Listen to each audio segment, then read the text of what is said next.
Olá pessoal, bom dia, boa tarde ou boa noite para você que está aí agora assistindo esse vídeo sobre a aula sobre uma das partes do diencéfalo mais interessante, que é o tálamo. Bom, essa aula geralmente ela é composta em duas partes que eu passo ela tudo de uma vez, quando é aula de diencéfalo, que é a estrutura do tálamo. E eu já passo a estrutura do hipotálamo junto com o subtálamo, tá bom?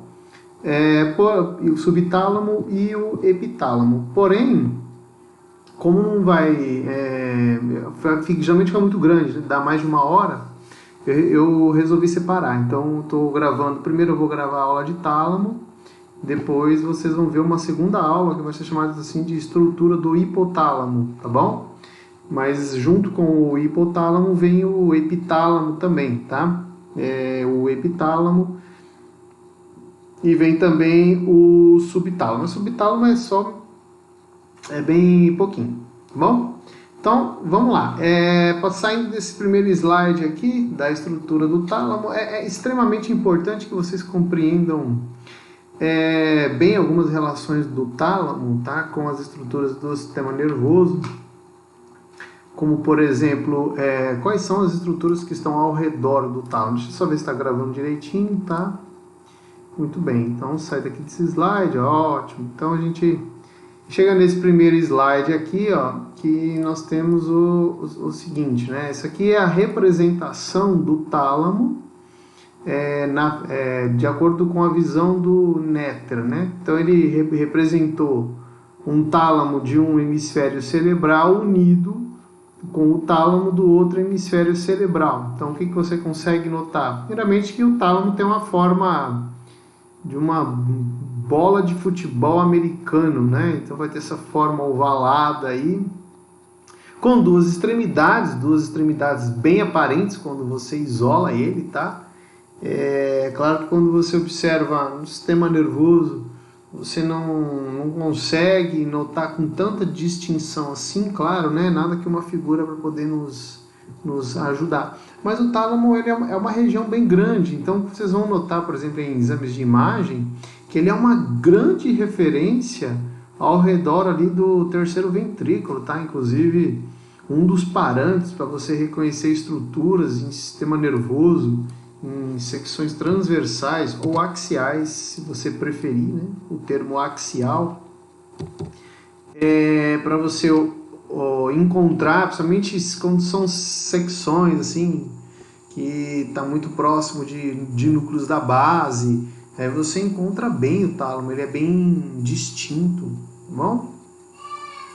Muito bem, então o que a gente consegue notar? Bom, então ele tem uma face mais próxima, aqui voltada para a linha média ou para o terceiro ventrículo, que está na linha mediana. Ele vai ter uma aderência aqui na sua face medial, que está unindo com o tálamo de outro lado ali, que é a aderência intertalâmica.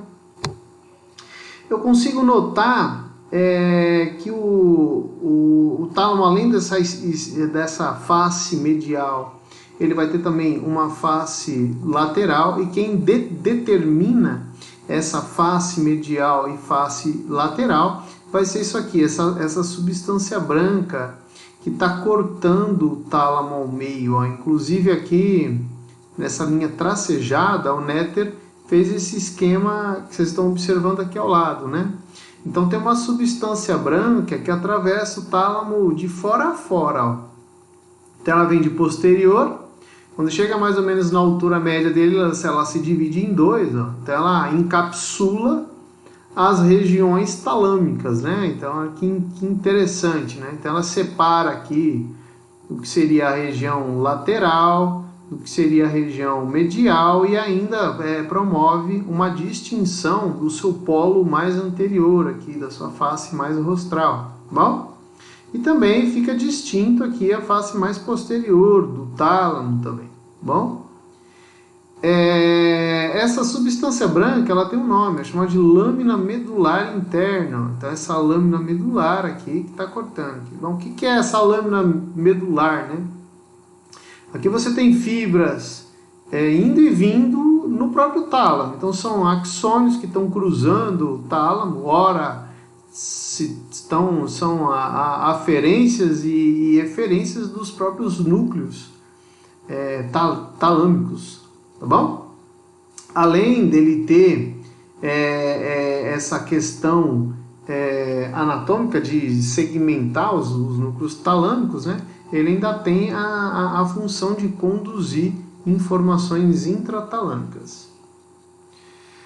Muito bem. Além disso, a face lateral do tálamo é recoberta por uma substância branca também. Então vejam só aqui, né, que está a face medial, a face aqui voltada para a lâmina medular interna, e os núcleos laterais aqui, ó, por exemplo, eles também tem uma face voltada para a lâmina medular interna, mas tem a sua face lateral voltada para uma outra substância branca. Essa substância branca é como se fosse uma cápsula ao redor do tálamo, tá? Que é chamada de lâmina medular externa, ó. Olha ela aqui, tá? Então temos uma lâmina medular interna e aqui nós temos a lâmina medular externa, né? Então, qual que seria a função dessa substância branca? É a mesma que a da lâmina medular interna. Então ela conduz informações que agora, na verdade, informações que estão adentrando o tálamo, tá bom? Ou adentrando o tálamo ou saindo do tálamo, ou seja, são aferências para o tálamo e eferências do tálamo para outras regiões, tá bom? Nós conseguimos notar também, ó, que, olha só, externamente essa lâmina medular externa tem uma substância cinzenta aqui, ó. Então é como se fosse um outro núcleo, né? Olha que interessante, chega a chamar de núcleo reticular do tálamo. Esse núcleo reticular, ele está lateralmente à lâmina medular externa, então ela fica uma linha aqui agregada a essa substância branca, tá? Da mesma forma que eu tenho núcleos, ó, eu tenho substância cinzenta também inseridos dentro dessa substância cinzenta aqui interna. Então, dentro da lâmina medular interna, eu tenho núcleos que estão ocupando ali, tá bom? Inseridos ali, aconchegados nessa substância branca. Bom, o tálamo possui duas grandes extremidades aqui, tá bom? Ele possui uma extremidade anterior, que é delimitado pelas duas lâminas aqui da lâmina medular interna, tá? Então ele tem uma divisão, que é uma lâmina medial e uma lâmina lateral. Então eles dividem aqui o tubérculo anterior do tálamo, tá? Então toda essa região aqui vai ser chamada de núcleos anteriores do tálamo, tá? Então eu tenho os núcleos anteriores do tálamo, eu tenho os núcleos da face medial do tálamo, tenho os núcleos que são laterais ao tálamo, ainda tenho aqueles que ocupam a lâmina medular interna, e ainda tenho ali um tal de núcleo reticular externamente à lâmina medular externa, tá? O que ficou sobrando? A região posterior do tálamo aqui, ó. No caso a extremidade posterior do tálamo, a gente chama de pulvinar. Pulvinar, que significa travesseiro, tá bom? Não sei, deve ser por conta da forma, tá? Tem a forma, aí alguém olhou e falou assim, nossa, isso parece um travesseiro. Aí ficou chamado de pulvinar, tá bom? Seria a extremidade mais posterior do tálamo, certo? Muito próximo ao pulvinar, nós temos o metatálamo. O metatálamo, que é ocupado pelos corpos geniculados. Ó. Então, tem um corpo geniculado medial e o corpo geniculado lateral. Não é todo livro que traz essa divisão, tá? De metatálamo. O Ângelo Machado, por exemplo, traz. E eu acho interessante, porque pelo menos a gente segmenta esses núcleos aqui. Mas eles estão também em grupo, pulvinar, corpo geniculado lateral e medial, estão na mesma região, que a gente chama de região posterior do tálamo. Bom?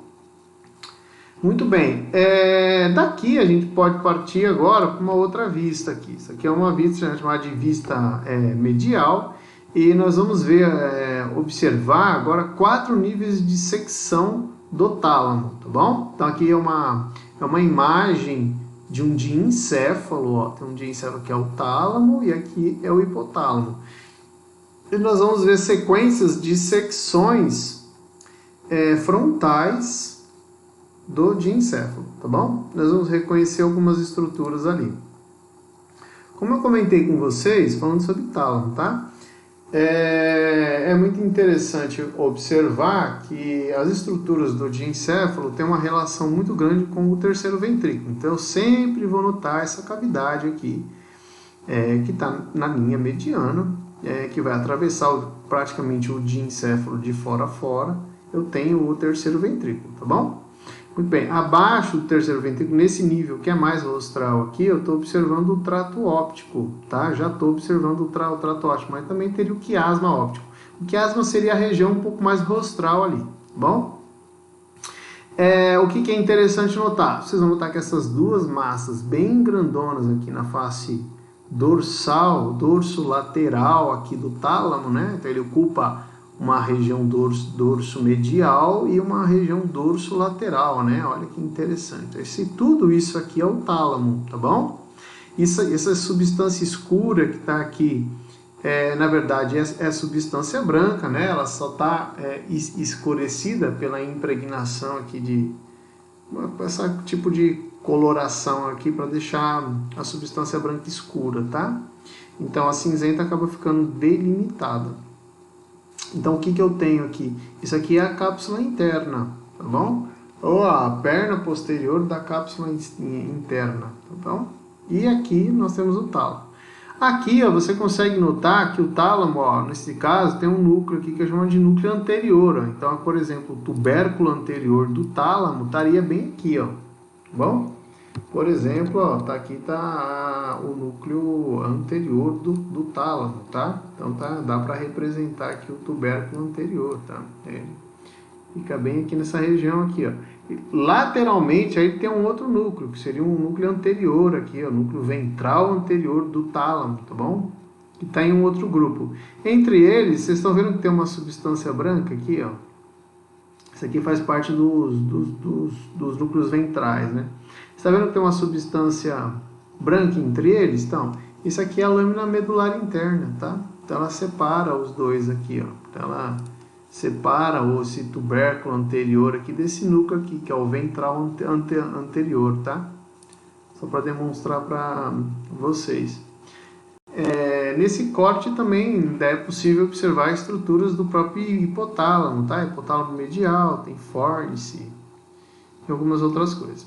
Essa secção que está aqui abaixo é uma secção um pouco depois dessa aqui, tá?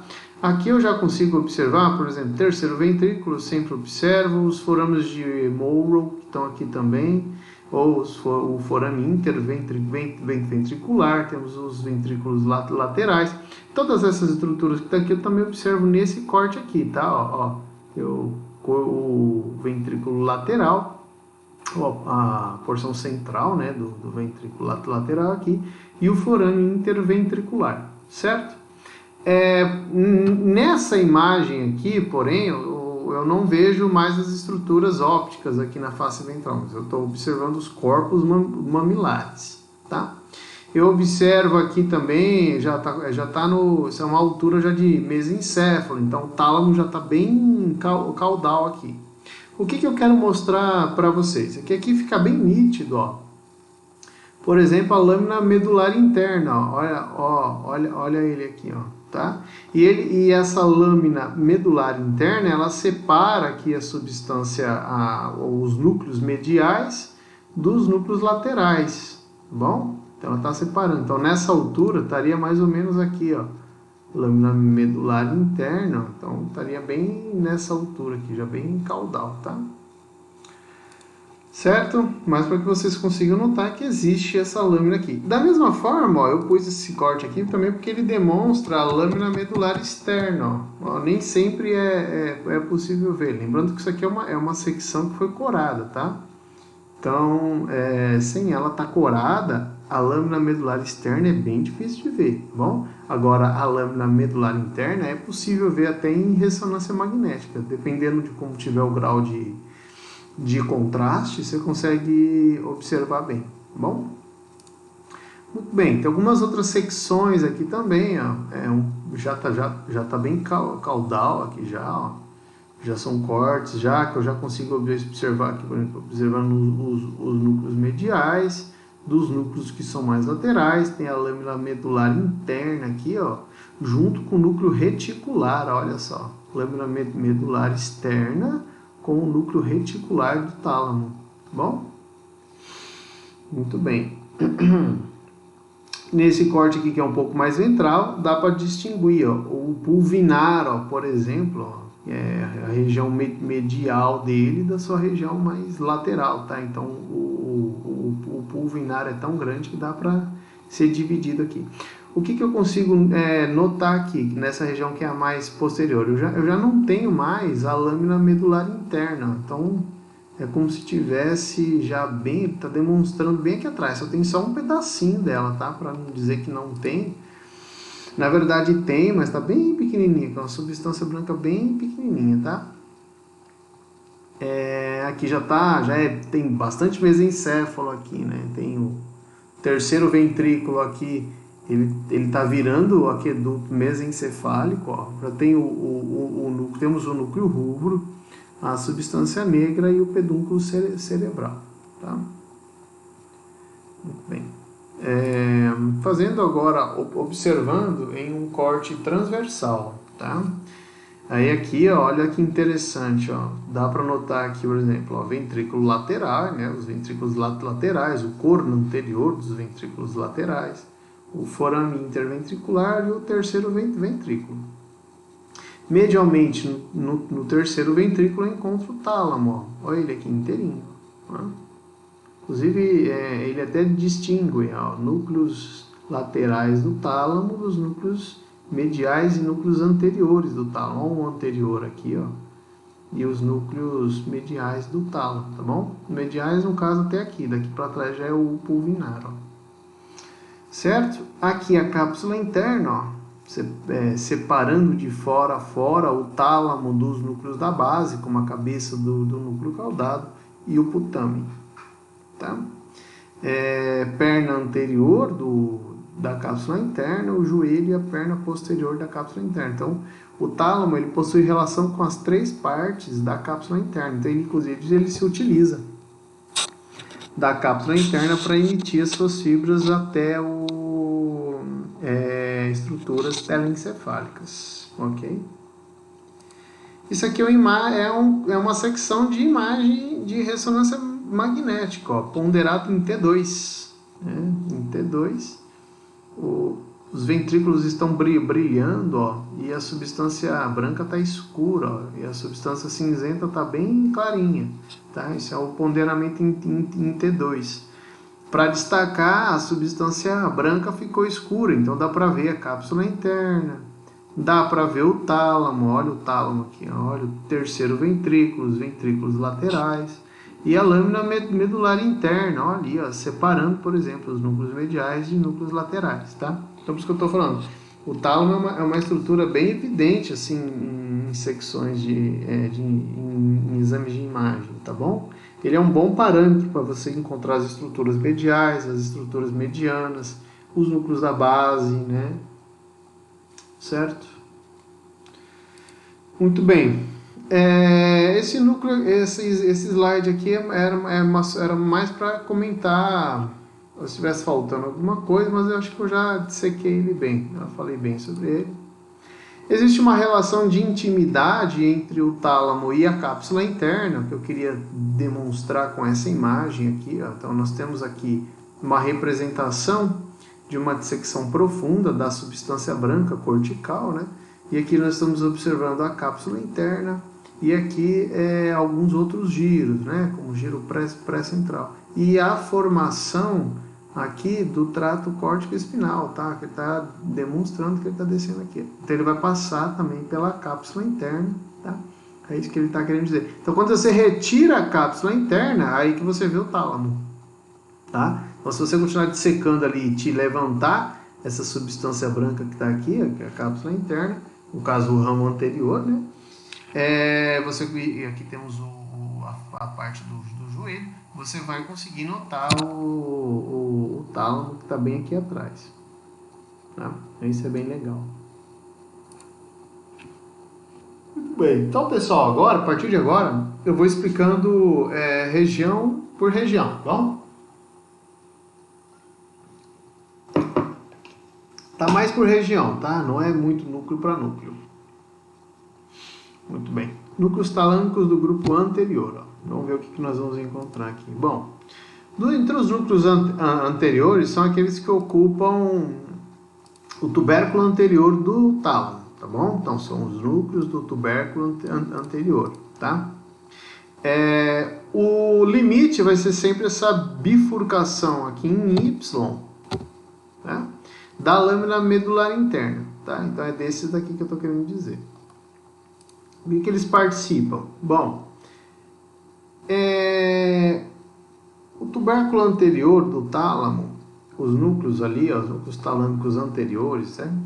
Eles emitem axônios que vão chegar aqui nessa região, está bem próximo a eles, ó, que é chamado de giro do cíngulo, tá?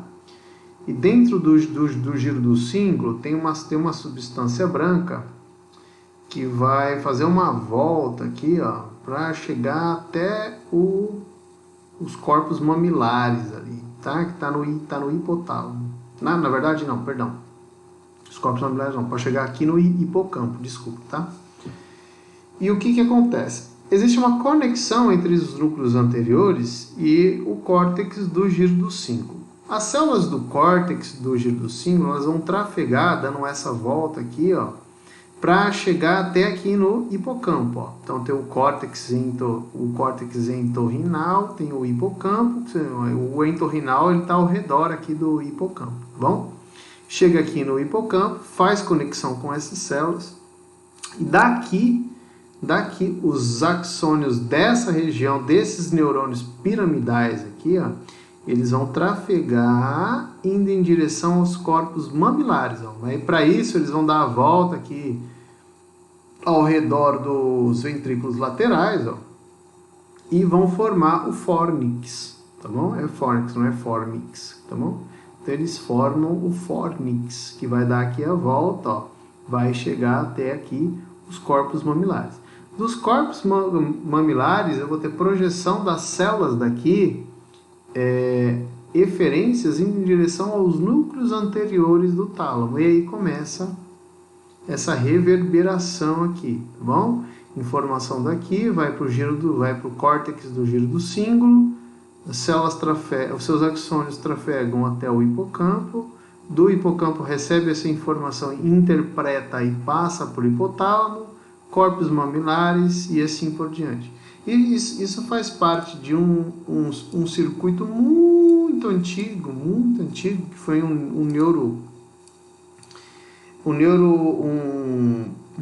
neurocientista, né, neurologista, há muitos anos atrás, que descreveu a parte fisiológica dele. E ele chamou isso daí de circuito de Papez, tá bom?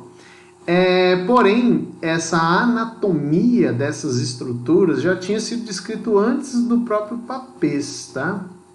Isso aí é o chamado do lobo límbico, que foi o James Broca, que descreveu há muito tempo, ele que descreveu a anatomia do lobo límbico, tá bom?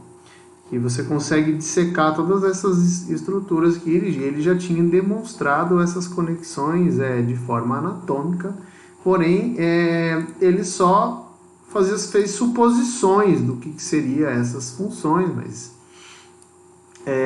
pelo pouco conhecimento que se tinha à época, né?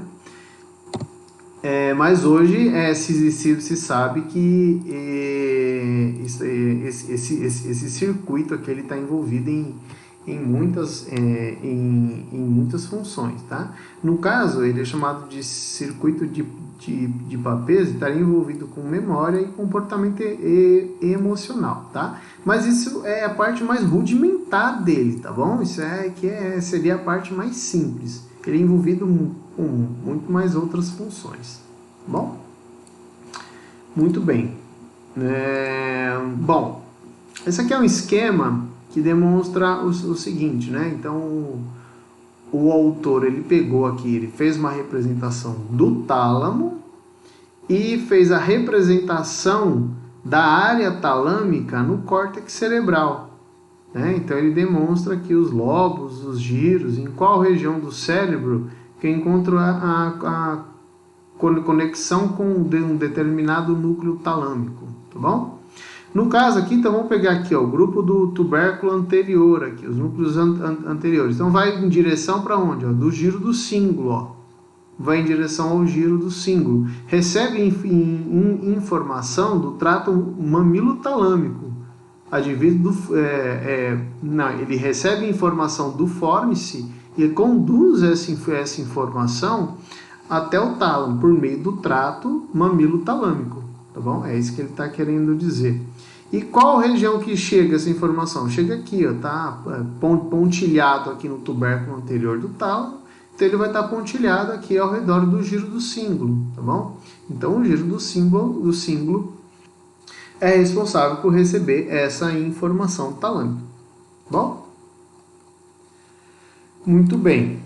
Núcleos talâmicos do grupo posterior, tá? Então comentei dos núcleos do grupo anterior, agora a gente pode falar dos núcleos do grupo posterior, ó. Então eu vou pôr esse slide para ficar bonito, para chamar bem a atenção. Então a gente começa comentando sobre os corpos mamilares, sobre os corpos geniculados, tá bom? Vamos começar aqui, ó, explicando a função do corpo geniculado medial, tá? Então, o corpo geniculado medial e o lateral vão fazer parte do metatálamo, tá? O corpo geniculado medial, ele recebe pelo braço do colículo inferior fibras do próprio colículo inferior ou do leminisco lateral. Então, vamos observar aqui o que é braço, o que é núcleo geniculado medial e assim por diante. Então, nós temos aqui uma representação da via auditiva segundo o Netter, tá? Acho que eu já demonstrei lá na aula de tronco encefálico, mas não custa nada demonstrar aqui de novo. Então, nós temos a informação auditiva, ela entra aqui devido a essas aferências das células ganglionares que estão lá no órgão de Corte. Essa informação chega nos núcleos cocleares. Dos núcleos cocleares, essa informação pode cruzar o plano mediano, inclusive forma o corpo trapezoide, e ascende no tronco encefálico.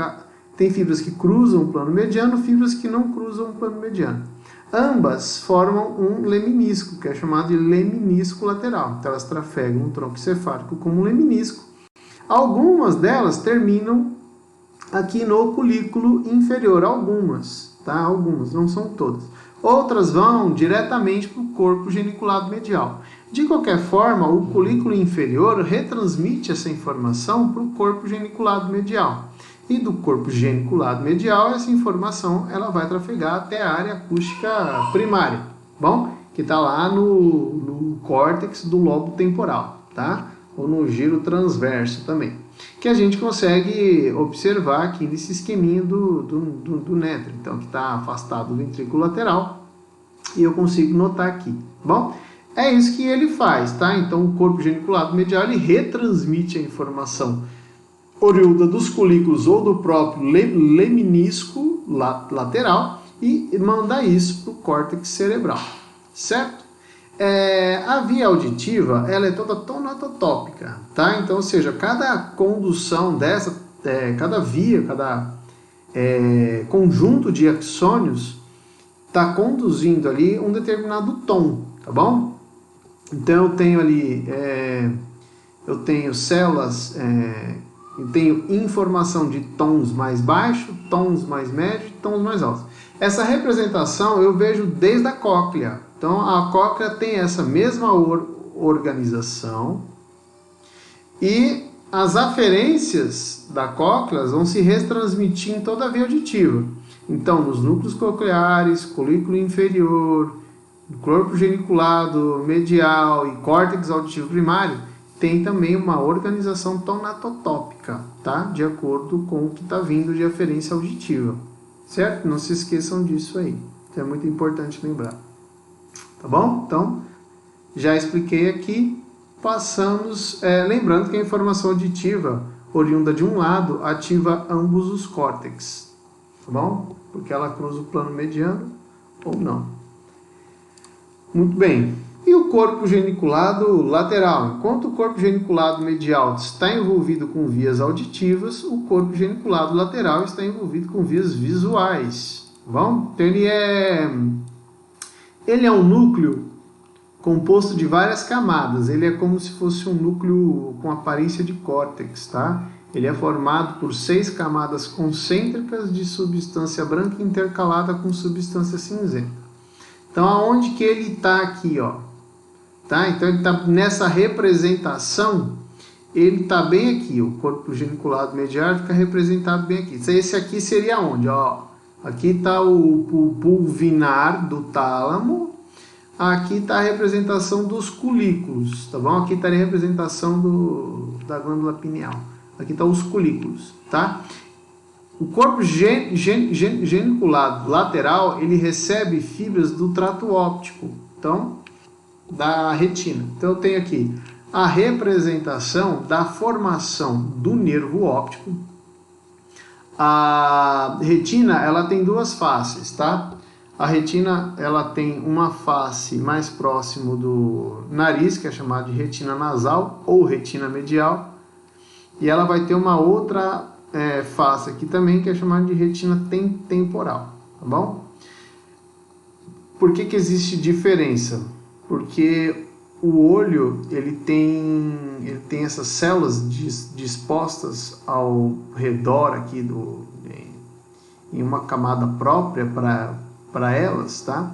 E como o olho, ele é uma esfera, eu tenho isso tanto na face mais medial quanto na face lateral, para pegar todo o campo visual possível, tá bom? Então, eu tenho um campo visual nasal, eu tenho um campo visual lateral, tá? É isso que vocês estão notando aqui. O que vocês conseguem perceber? Que quando eu formo o nervo óptico, tenho a formação do nervo óptico, eu tenho essas aferências primárias ali das células ganglionares, eu tenho tá vindo das 2 retinas, tanto a retina nasal quanto a retina medial, tá? Isso de um olho e do outro olho, tá? Algumas fibras do nervo óptico, elas vão cruzar o plano mediano, tá bom? Algumas fibras cruzam o plano mediano, outras não cruzam o plano mediano, tá bom? Por exemplo, ó, a retina nasal, as fibras da retina nasal, elas cruzam o plano mediano, ó. Tanto aqui desse lado direito, quanto desse lado esquerdo. A retina nasal, esses axônios cruzam o plano mediano. Cruzam aonde? Lá no quiasma óptico. Então, isso quer dizer que o nervo, que o trato óptico, que é o que vai vir depois do quiasma óptico, o que está sendo conduzido nele? Está sendo conduzido a informação da órbita, tá conduzindo a informação da face lateral de uma órbita e está levando também a informação da face nasal da outra órbita. Então, por exemplo, se eu tenho aqui o trato óptico do lado aqui esquerdo, ó, ele está recebendo a informação da retina lateral esquerda, juntando com a informação da retina nasal esquerda, retina nasal direita, tá? E isso ele conduz a informação até o corpo geniculado lateral.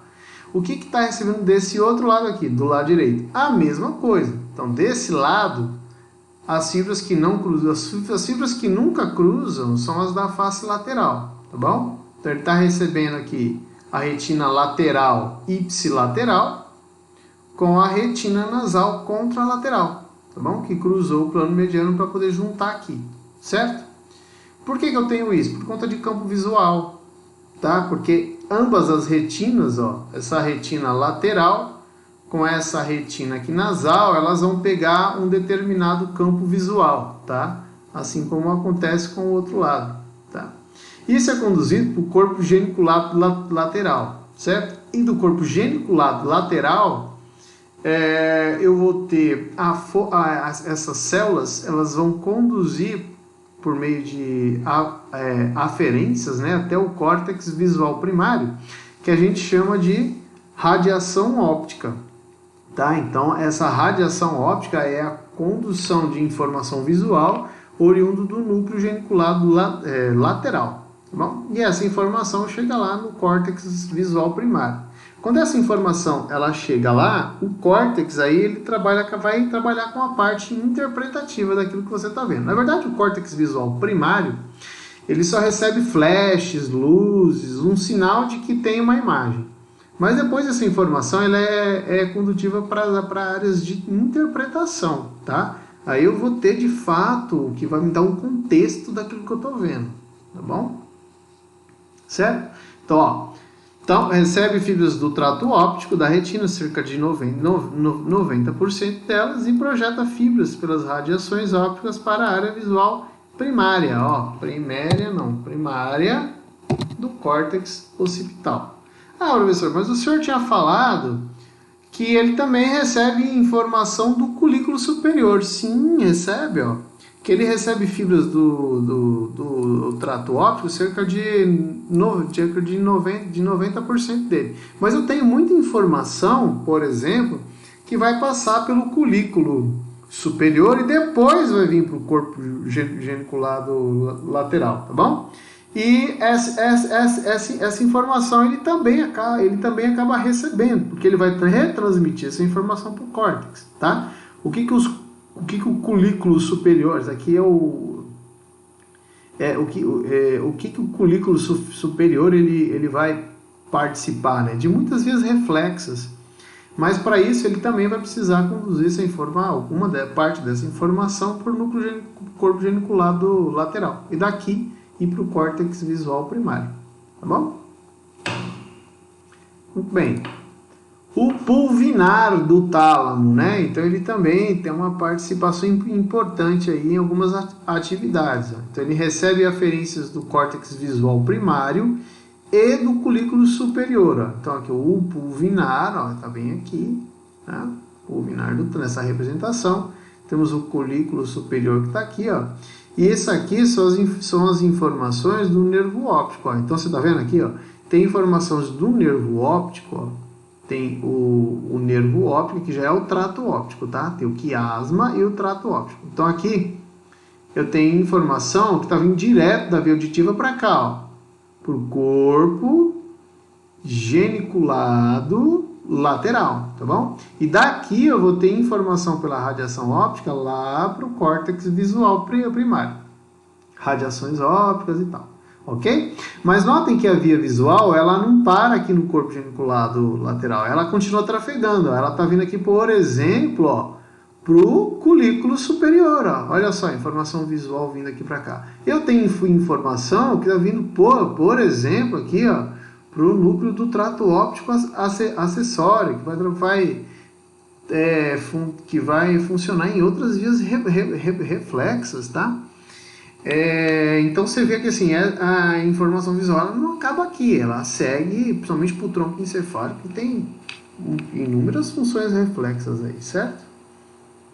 Bom, no caso aqui, o pulvinar, ele envia projeções para as regiões do córtex parietal temporal e occipital, tá bom? Principalmente aí o córtex parietal posterior, além de áreas associativas. Então ele vai ser meio que um centro de retransmissão para outras áreas corticais. Enquanto o núcleo geniculado lateral é um centro retransmissor direto, via radiação óptica para o córtex auditivo visual primário, o pulvinar, que recebe informação ali do colículo superior, vai enviar essa informação para regiões de associação e interpretativas, tá? E nesse esqueminha aqui também, nós temos a representação aqui dos corpos geniculados, medial, lateral e o pulvinar do tálamo. E aqui nós temos para onde que ele vai enviar essas projeções. Então, por exemplo, aqui, lóbulo parietal inferior, né, recebe informação de áreas 18 e 19, que são áreas corticais, tá? Também aqui, aqui no caso, né, o colículo inferior, então ele envia informação aqui para o corpo geniculado medial, assim como o leminisco lateral envia para cá. E o corpo geniculado medial vai conduzir essa informação auditiva para as áreas 41 e 42, que são as áreas auditivas primárias, tá bom? Muito bem, e o corpo geniculado lateral, ó, recebe informação via áreas visuais, né, que nós já vimos ali, via trato óptico, principalmente via trato óptico, tá? E daqui ele vai conduzir essa informação para a área 17, ou área visual primária, que está aqui ao redor do suco calcarino. Olha aqui que legal. Ó. E aqui essa área 41 e 42, ó, elas estão bem aqui no lobo, nessa região aqui representada no lobo temporal superior. Certo? Muito bem, então dá para pegar aqui o núcleo e dar uma olhada aqui na correspondência dele, tá? Muito bem, agora vamos partir para os núcleos do tálamo, que são do grupo medial e mediano, tá bom? Muito bem, então eu vou comentar aqui com vocês o seguinte, ó, os núcleos do grupo medial, tá? Vou começar com esse daqui, são os núcleos da lâmina medular interna, tá? Que a gente vai chamar aqui de núcleos intralaminares mais o núcleo dorso medial, tá bom? Muito bem. Esses núcleos intralaminares, eles são esse núcleo aqui que é chamado de núcleo centromediano, tá bom? Então eu vou chamar ele aqui, esses núcleos intralaminares, eu vou chamar isso aqui de o núcleo centromediano. E o outro, que está envolvido ali, está dentro da lâmina medular interna, é o núcleo dorso medial, tá? No que eles trabalham, o que eles fazem, recebe projeções da onde? O núcleo centromediano, ele recebe informação da formação reticular, tá? E é uma projeção difusa. Lembra que eu comentei com vocês que a formação reticular, ela tem muitas projeções de encéfalo, que elas são de forma difusa, elas são ativadores corticais, ativadores talâmicos, então elas não são muito específicas, tá? Então é um tipo de informação como se ele estivesse ativando o córtex e o tálamo para algo que vai ocorrer, tá bom? É como quando você ouve, eu vou dar um exemplo aqui, então, espero que vocês entendam isso. Eu tinha um colega de quarto, na época que eu fazia doutorado, em Botucatu, que ele roncava muito à noite, né? Então vocês vão lembrar talvez de alguém que ronca bastante. Ele roncava muito à noite, mas ele era um cara muito legal, eu não queria perder a amizade com ele. Então a gente dividia a república, tá? Ele é um cara legal, né? Super gente boa. E eu falei assim, poxa vida, como é que eu faço para ele acordar sem eu acordar ele, né? Aí eu lembro de ter assistido uma aula de formação reticular e eu falei assim, pô, vou usar isso com ele. Enquanto ele estava dormindo, quando ele estava roncando, eu deixava uma chave, um molho de chave, assim, que eu tinha com bastante chave, do lado da cama. A hora que ele começava a roncar, que eu ouvia, né? Eu tenho um sono muito leve, eu ouvia esse ronco facilmente. Eu pegava a chave e eu atacava no chão, fazia né, aquele barulho de chave, plá, né, da chave caindo. Quando fazia esse barulho, ele meio que acordava. Só que ele acordava a ponto dele mudar a posição do corpo dele para tentar desviar do barulho, mas não acordava ele assim, ele não despertava.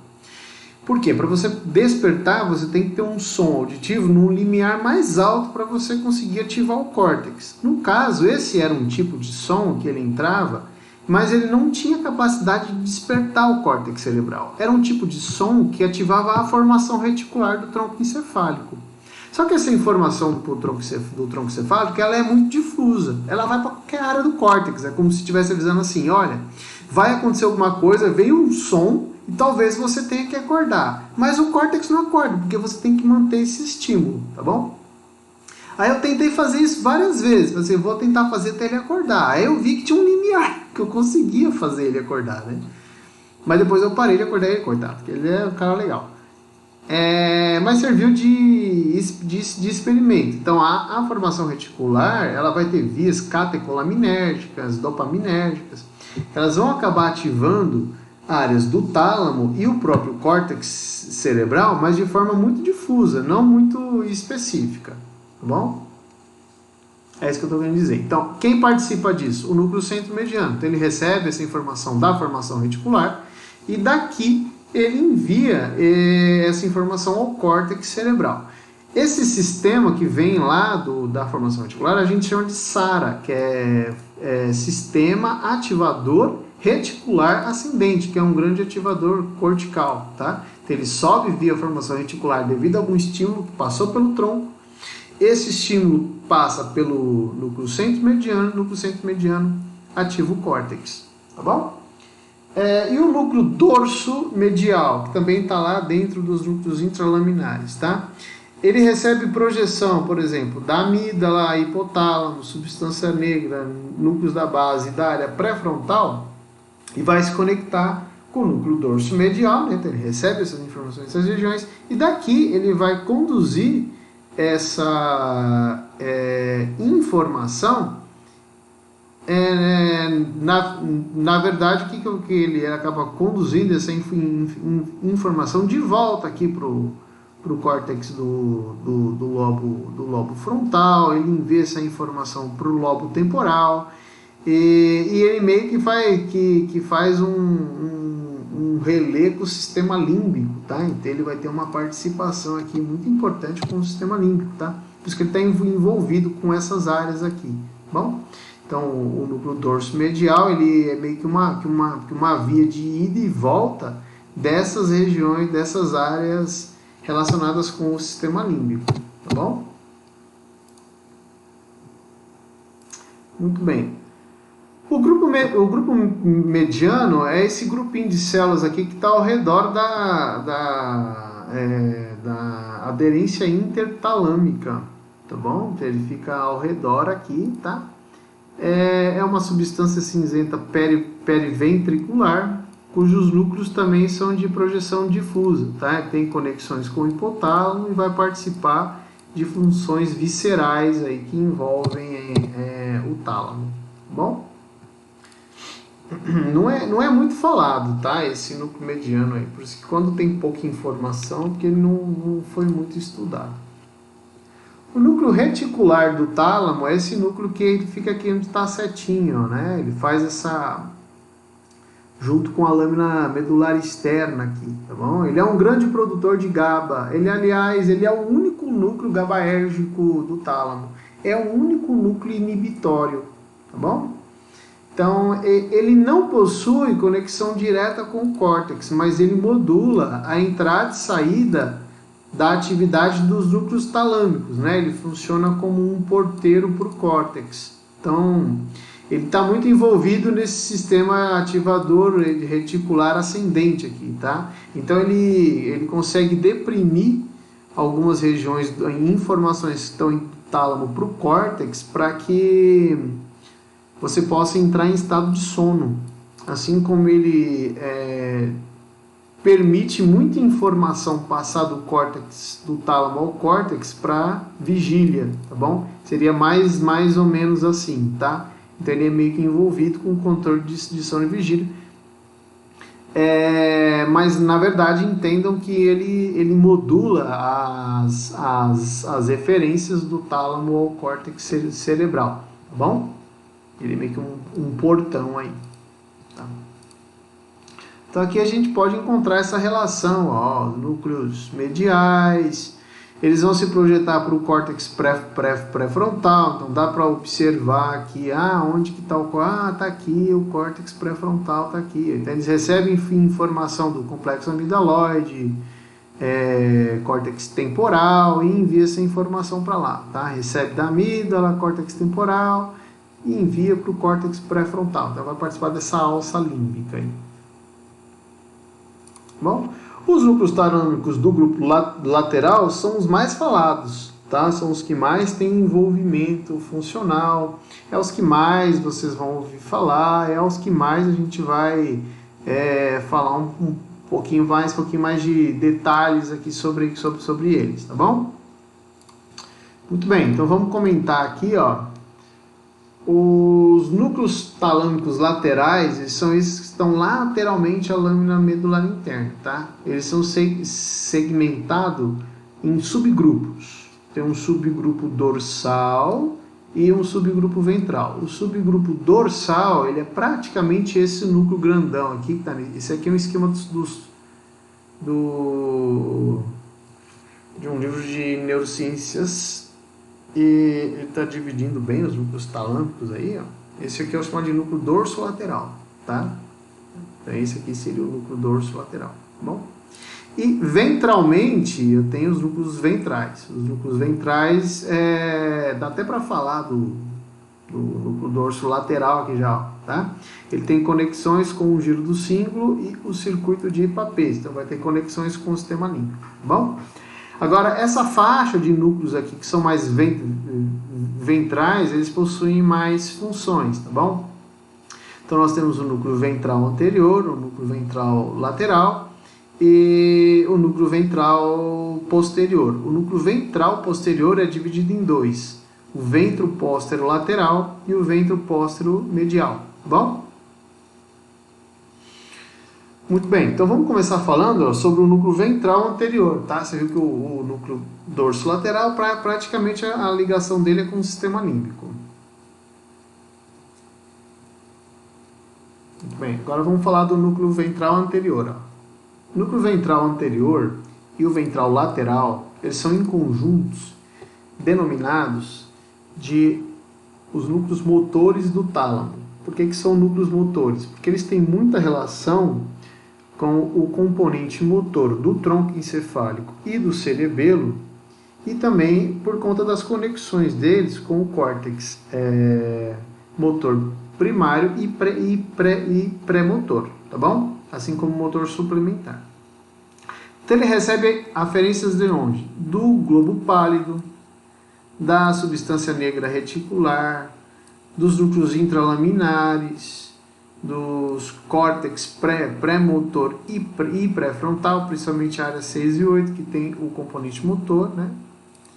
E ele vai ser uma via de estação de retransmissora das vias provenientes dos núcleos da base para regiões motoras do córtex, tá bom?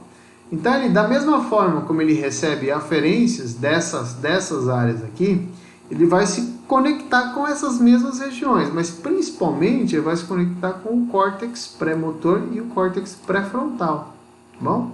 Então ele vai conduz muita dessa informação dos núcleos da base e de outras regiões do tronco encefálico, por exemplo, da cerebelo e assim por diante, vai conduzir essa informação para o córtex pré-frontal, né, para o córtex do lobo frontal, o córtex pré-motor e o córtex motor primário, tá? Por conta de quê? De regulação do movimento. O tálamo é como se fosse um relé, tá? Isso que fica bem evidente agora. O tálamo é uma região relé. O córtex depende que a informação passe pelo tálamo para chegar até ele. Então ele vai filtrar grande parte dessa informação. Então toda informação que é sensitiva passa pelo tálamo. Só uma que não passa diretamente pelo tálamo, que é a olfatória, tá bom? Que o restante, todas as outras passam. Então eles passam, recebem interferência do tálamo, e o tálamo conduz essa informação para áreas do córtex, seja áreas específicas ou não específicas. Nesse caso aqui é uma das regiões bem específicas aí, porque ele está levando informação diretamente para o córtex do lobo pré-frontal, área motora, área pré-motora e motora primária. Tá bom? Em conjunto com o núcleo ventral lateral, então olha aí, ó, o núcleo ventral anterior mais o lateral é o tálamo motor, então eles vão participar de integração motora. O que o núcleo ventral lateral ele participa, né? O que ele faz? Então ele recebe informação do córtex motor primário, recebe informação do globo pálido medial, informação dos núcleos do cerebelo, que é a via dentotálamo cortical e a via interpósito tálamo cortical. E conduz essas referências para o córtex motor primária e áreas somatosensitivas. Então vai participar da via relé motora, tá bom? Então veja só aqui, ó, núcleo ventropóstero lateral do tálamo recebendo informação do núcleo interpósito do cerebelo, assim como ele também recebe informação do núcleo denteado do cerebelo, nessa representação aqui, ó. E daqui ele conduz essa informação ali, ó, para o córtex primário e pré-motor. Daqui sai então a eferência que vai lá para a medula espinal, então para controle dos músculos ou músculos posturais, tá? Então vejam que o tálamo é uma estação relé extremamente importante aí para essas vias motoras, principalmente o ventral lateral e o ventral anterior, tá bom? Bem, o núcleo ventro-póstero lateral agora. Então agora falando sobre o ventral, os núcleos posteriores, né? Ventral posterior agora, tá bom? Bom, o núcleo ventro-póstero lateral, o ventral posterior é dividido em dois, né? O ventro-póstero lateral e o ventro-póstero medial. Os dois têm a mesma função, os dois são sensitivos, tá? Recebem informações sensitivas, tá? No caso do ventral póstero lateral, ele recebe aferências do leminisco medial, então ele recebe informação de tato epicrítico e propriocepção do tipo consciente, e do leminisco espinhal, que são os tratos espinotalâmicos lateral e medial e lateral. Então chegamos aqui finalmente ao final das vias, né? Então as vias sensitivas que ascendem pela medula espinal, via trato espinotalâmico lateral e anterior, e as vias do leminisco medial, elas vão finalizar aqui nesse núcleo, que é o ventral póstero lateral. Daqui, ou seja, a informação de dor, temperatura, pressão e tato protopático. Então ele vai conduzir eferências para o córtex somatosensitivo primário, né? Que é o sensitivo primário, que está no giro pós-central. Olha que legal. E a informação é conduzida para lá. Bom? E o núcleo ventral póstero medial, assim como o ventral póstero lateral, recebe informação sensitiva também, só que dessa vez é via leminisco trigeminal. Tá? Então ele recebe toda a informação conduzida via leminisco trigeminal, que está conduzida em informação do quê? Tato epicrítico, protopático, dor e temperatura da face, mais ainda conduz as sensações vestibulares, e daqui do núcleo ventral póstero medial, ele conduz a informação para o córtex somatosensitivo primário, só que é na área da face, tá bom? É na área da face ali, ó, córtex sensitivo primário, mas é a área da face, que é essa área mais aqui próxima do sulco lateral, do giro pós-central, próximo ao sulco lateral, tá bom? É aqui onde eu tenho a área da face. O núcleo ventral póstero lateral, ele conduz essas informações para a região mais lateral, dorsolateral, dorsal e face medial do giro pós-central, tá? Essa região mais próxima aqui do sulco lateral é a área da face, ó. Bom, quem é que conduz para cá? O núcleo ventral póstero medial, tá bom? Então, assim a gente fecha também o caminho dessa via sensitiva, né? Muito bem. Além dessas daqui, ele também recebe informação via leminisco trigeminal também, né? Informações que são chamadas de fibras solitário-talâmicas, ó, que estão vindo do núcleo do trato solitário, que são as fibras gustativas, tá? As fibras gustativas, elas seguem também para o núcleo ventral póstero medial, e do ventral póstero medial vai também para a área da face, onde eu tenho ali essa informação gustativa, ela vai ser interpretada ali também, tá bom? Tá? Então são as fibras solitário-talâmicas. Então saem do núcleo solitário, chegam até o tálamo, e do tálamo, do ventro póstero medial, chega no córtex sensitivo primário, tá bom? Muito próximo ali da área da face, tá? Hoje já vocês vão ver na aula de córtex funcional que tem uma área gustatória primária bem ali próxima da área da face, tá bom? E lembrando que o núcleo do trato solitário, ele recebe informação ali do paladar, ó, lá da língua, via nervo corda do tímpano, que é do nervo facial, e a gente vai ver um pouco mais pra frente, tá bom? Muito bem, recebe a informação gustatória também aqui do nervo glossofaríngeo, tá? E também do nervo vago. Então isso chega no núcleo do trato solitário, que está lá no bulbo, e daqui o neurônio 2 da via conduz essa informação, por exemplo, para o núcleo ventral póstero medial, tá bom? Passa também ali pela área, também tem outras áreas na ponte também, tá? Que interpretam o paladar, tá? Mas não precisamos dar tantos detalhes agora. Muito bem, então, resumindo, né? Então, os dois próximos slides é para a gente resumir algumas coisas, né? Então, relações tálamo-corticais e resumo das conexões talâmicas, né? Então, vamos resumir. Por exemplo, tenho sempre isso daqui em mente, ó.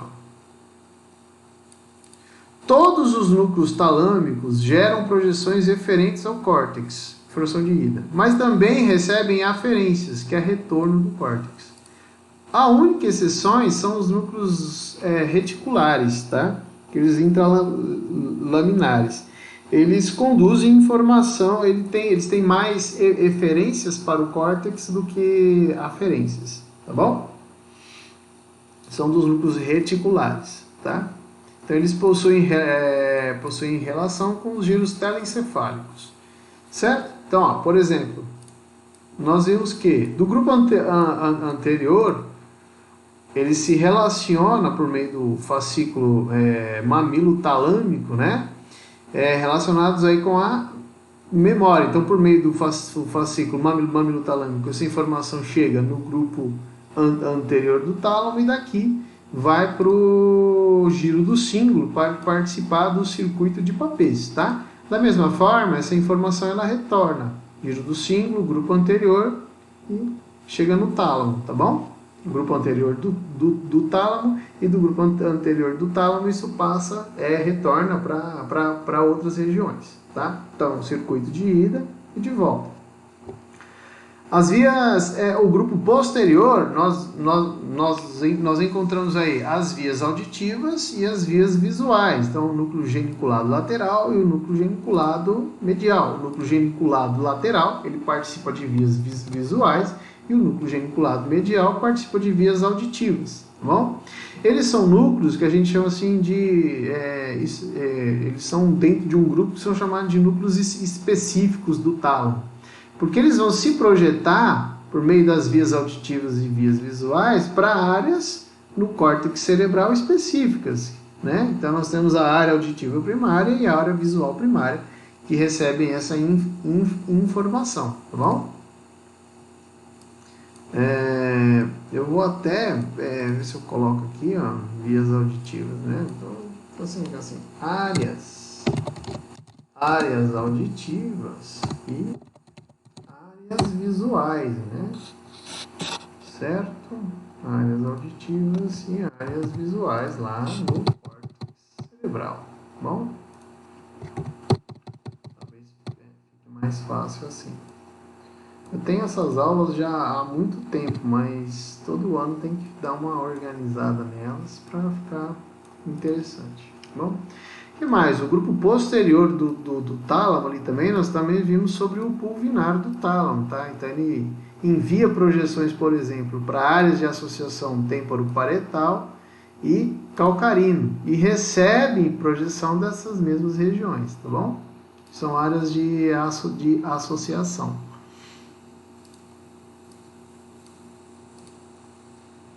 O subcalcarino é área visual primária, tá? Muito bem, o que mais? Vimos que o núcleo ventral anterior recebe projeção ali, por exemplo, do globo par. Então vamos resumir aqui com os núcleos da base, tá bom? Participam então tem muita relação com a motricidade. Então, ele envia informação, então o globo par envia informação para o núcleo ventral anterior e o ventral anterior conduz essa informação para o córtex córtex motor, mas o córtex pré-motor também. Pré-motor, então a gente não pode deixar de colocar essa informação aqui, tá? Da mesma forma, o núcleo ventral lateral, ele recebe a informação do cerebelo, ali do núcleo interpósito, via interpósito tálamo cortical, e do núcleo denteado, dentro do tálamo cortical, relacionados com a motricidade também, envia essa informação para o ventral lateral, o ventral lateral reconduz essa informação para o giro pré-central e paracentral e posterior. Bom? Já o núcleo ventro-póstero-lateral, ele recebe informação ali, sensitiva oriunda do leminisco medial e do espinhal e ele recebe informação do leminisco medial e do espinhal e vai conduzir essa informação para o giro pós-central e para o giro paracentral. Opa, melhor se fosse. Da mesma forma, o núcleo ventral póstero-medial recebe informação do leminisco trigeminal e as fibras solitário-talâmicas, relacionadas à sensibilidade de cabeça e uma parte do pescoço. Essa informação vai ser conduzida também para o giro pós-central, mas para a área da face, tá? E também para a ínsula, para a interpretação da gustação. Certo? E os núcleos inespecíficos, né? Então eu comentei sobre os núcleos específicos aqui, tá bom? E os núcleos inespecíficos? Então eles estimulam grandes áreas corticais, dá um alerta cortical. Então, por exemplo, o grupo medial ali, composto pelos núcleos intralaminares e o centro mediano, recebe informação da formação reticular, participam ali da SARA, que é o sistema de ativação reticular ascendente, e vão ativar para a ativação do córtex. E conduz essa informação para o córtex cerebral. E o grupo medial, ali composto pelo núcleo dorso medial, tá bom? Ele recebe informação do hipotálamo, amígdala e da substância negra e vai estar envolvido em vias de comportamento emocional. E reconduz essa informação para o córtex pré-frontal e para o córtex do lobo temporal. Tá? Com isso, então, eu encerro a aula. Ela ficou um pouco mais de 1 hora, tá? Mas era exatamente aí que eu estava querendo chegar, tá bom? Quero agradecer a vocês pelo tempo que vocês estão se despendiando a ouvir. Sempre aí à disposição de vocês para poder tirar dúvida, tá bom? Um abraço a todos, beijo no coração e até a próxima gravação.